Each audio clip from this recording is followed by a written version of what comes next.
தேர்தல் கமிஷனை கையில் வைத்துக்கொண்டு தேர்தலை சந்திப்பவர்கள் கூடவே கூட்டணி வைத்துள்ளதாக அதிமுகவை கனிமொழி எம்பி விமர்சித்தார். கன்னியாகுமரியில் நடைபெற்ற நிகழ்ச்சி ஒன்றில் பேசிய அவர், 4 வருடம் தூங்கிவிட்டு எங்களுக்குள் எதுவும் கிடையாது என்று கூறிவிட்டு தற்போது தேர்தல் வந்தவுடன் கூட்டணி வைத்துள்ளதாகவும் அவர் குற்றம் சாட்டினார்.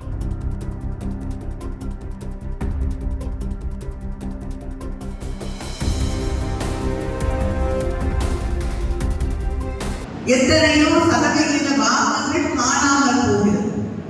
அதிகபட்சமாக 15% வாக்குகள் கூட காணாமல் போன பாகங்கள் இருக்கிறது, இடங்கள் இருக்கிறது. இப்படிப்பட்ட ஒரு நிலையிலேதான் நாம் இந்த தேர்தலை சந்தித்துக் கொண்டிருக்கிறோம். எதிரணியிலே இருக்கக்கூடிய அதிமுக இப்படிப்பட்ட ஒரு தேர்தல் கமிஷனை கையிலே வைத்துக் கொண்டு தேர்தலை சந்திக்கக்கூடியவர்களோடு தான் கூட்டணி வைத்துக் கொண்டிருக்கிறார்கள்.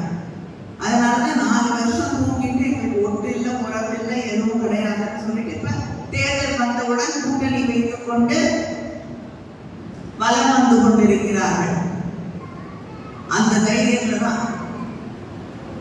ஆனா அவங்க கூட இருக்கவங்களுக்கே தெரியுது, அதிமுக இருக்கக்கூடிய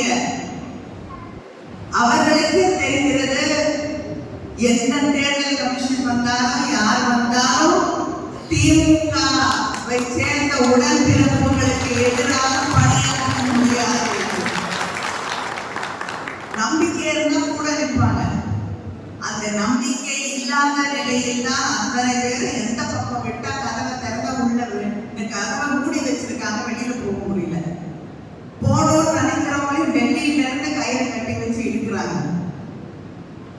இல்லைன்னா அந்த பக்கம் இந்த பக்கம்னு நெல்லிக்காய் மூட்டைய அவுத்து விட்டது போல ஓடிடுவாங்க.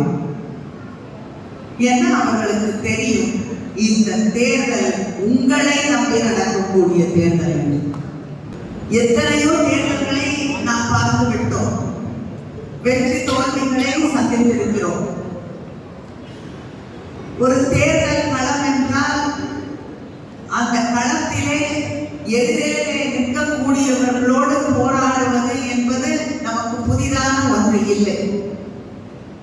ஆனால் மறைந்திருந்து தாக்கக்கூடியவர்களோடு போராடக்கூடிய வாய்ப்பு நமக்கு இருந்ததில்லை.